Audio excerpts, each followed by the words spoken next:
Look, you do not rise to the level of your expectations, you fall to the level of your explosive capacity. If you cannot produce force fast, under fatigue, under chaos, and under stress, you are a liability, not an athlete.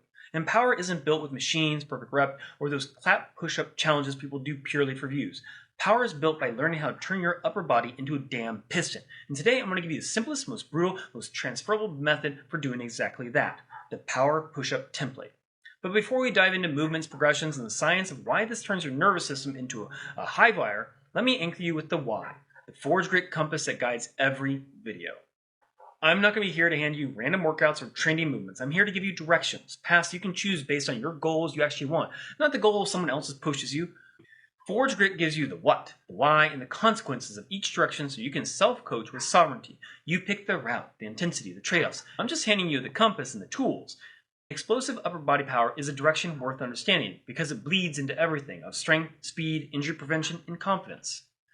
By the end of this script, you're going to know exactly how to build explosive pressing power without equipment, without fluff, without spending an hour pretending your warm-up is training.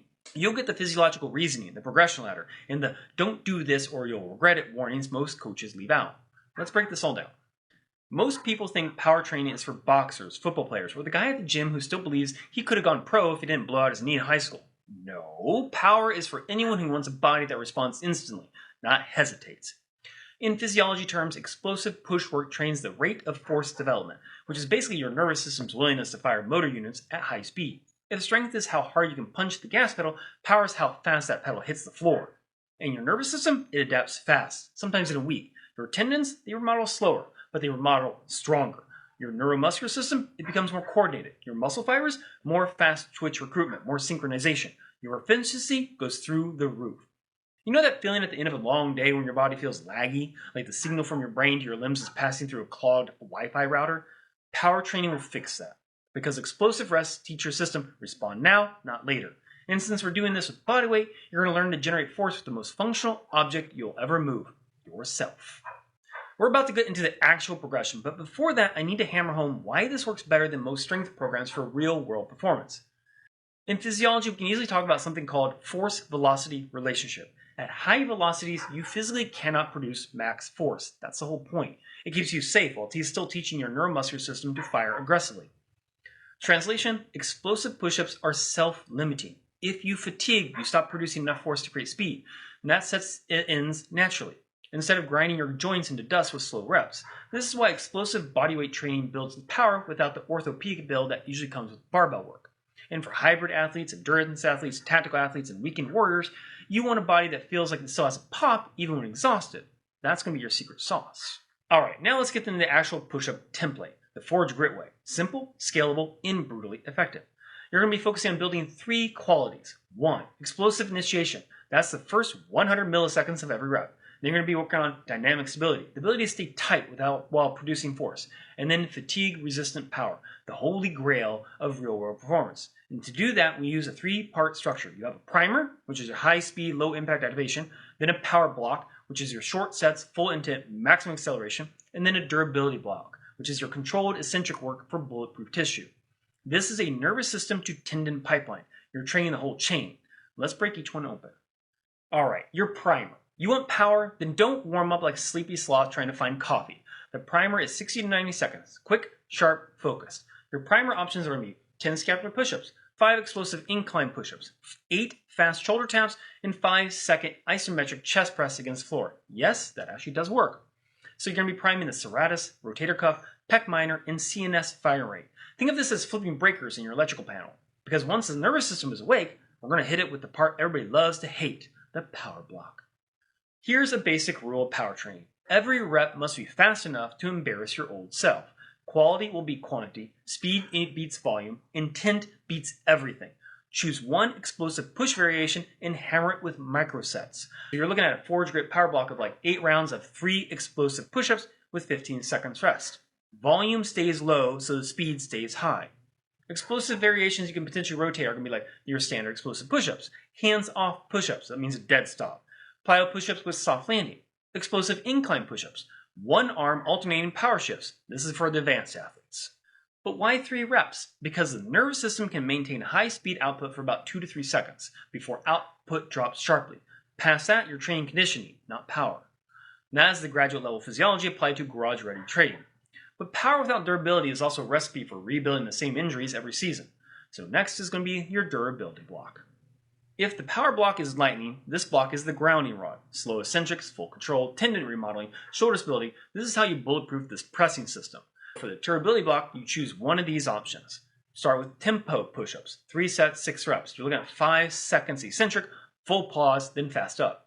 Or do archer push-up control reps, 3 sets of 4 each side, slow down, smooth transition, no hip sway. Or you can do wide to narrow eccentric push-ups, 3 rounds of 5. Start wide, slow descent, walk hands narrow at the bottom, and then press hard. Or you can do downward dog to plank transitions, 3 rounds of 6. Shoulder stability and scap mechanics work here. This works because tendons remodel under slow load, collagen fibers align under controlled tension, rotator cuff activation skyrockets with slow eccentrics, tissue becomes stiffer, stronger, more responsive. Your brain learns safe end range control. This is about durability, this is about resilience, this is how you produce force safely. Now, let's talk about how to progress this without turning it into a CrossFit meltdown where every rep looks like a newborn giraffe trying to do burpee. People screw up power training in 2 ways. They jump to advanced variations too fast, or they treat power like conditioning. Power training is not supposed to trash you. It's supposed to wake you up, not put you to sleep. So here's how you progress the Forge Grit way.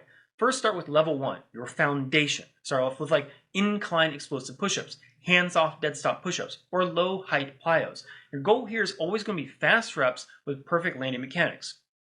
Then you jump into level 2, your intermediate level. And then you can do standard explosive push-ups, plyo push-ups with small air time, in dynamic shifts. The goal here is to maintain speed across all your sets. For level 3, your advanced steps, you can start doing clap reps, but only if safe, alternating hand plyos, one-arm eccentric power reps. The goal is to transfer power laterally and rotationally. A rule of progression is when your speed drops 10 to 15%, you're done. The nervous system learns from the best reps, not your ugly reps. And now we have to answer the question most people have but never really ask out loud. Is this enough to build strength? Yes, if we're talking about usable strength. And no, if your only goal is hit lifting numbers. If you want a big barbell press, do barbell work. If you want a body that reacts fast, hits hard, stabilizes under load, prevents injuries, and maintains output deep into strength fatigue, explosive bodyweight training will be king. The power push-up template is not a max strength program. It's a power to capability program.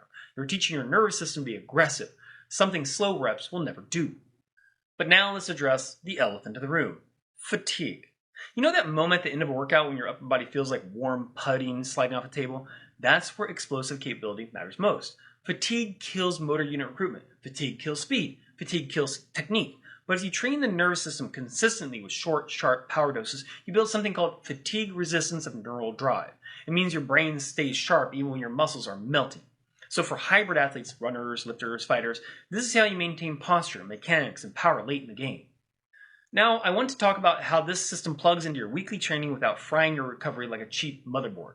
Now, this type of programming can fit perfectly into these kind of slots. Before strength training, this will be your nervous system activation. Before conditioning sessions, this will improve movement quality.